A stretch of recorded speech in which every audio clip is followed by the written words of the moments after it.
വളരെ പ്രയാസം ഉണ്ടാവും. മുസ്ലിമായി ജീവിക്കാൻ അത്ര എളുപ്പമുള്ള ഒരു കാര്യമല്ല. അദ്ദുന്യാ സിജ്നുൽ മുഅ്മിൻ വജന്നത്തുൽ കാഫിർ. ദുനിയാവ് സത്യവിശ്വാസിയുടെ ജയിലാണ്, സത്യനിഷേധിയുടെ സ്വർഗവും.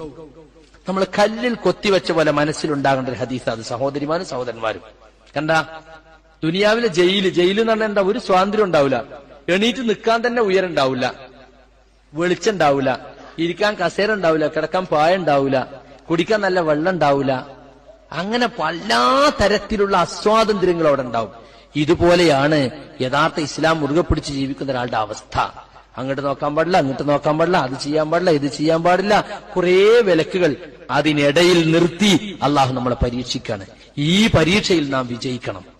വലത്തോട്ടും ഇടത്തോട്ടും ചായാതെ റസൂൽ നേർവര വരച്ചല്ലോ, ആ വരയിൽ നാം പോകണം.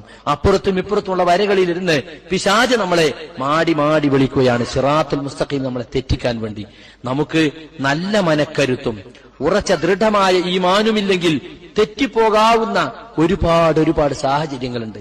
റസൂലുള്ളാഹി സ്വല്ലല്ലാഹു അലൈഹി വസല്ലം ദുആ ചെയ്തിരുന്നു, എന്ത്? യാ മുഖല്ലിബൽ ഖുലൂബ് സബ്ബിത് ഖൽബി അലാ ദീനിക്. ഹൃദയങ്ങളെ മാറ്റിമറിക്കുന്ന അല്ലാഹുവേ, എന്റെ ഹൃദയത്തെ നിന്റെ ദീനിൽ ഉറപ്പിച്ചു നിർത്തണേ.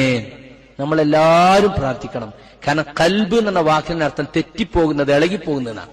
ഉറച്ചു നിൽക്കുന്നതല്ല, ഇളകിക്കൊണ്ടിരിക്കുന്നതാണ് ഖൽബ്.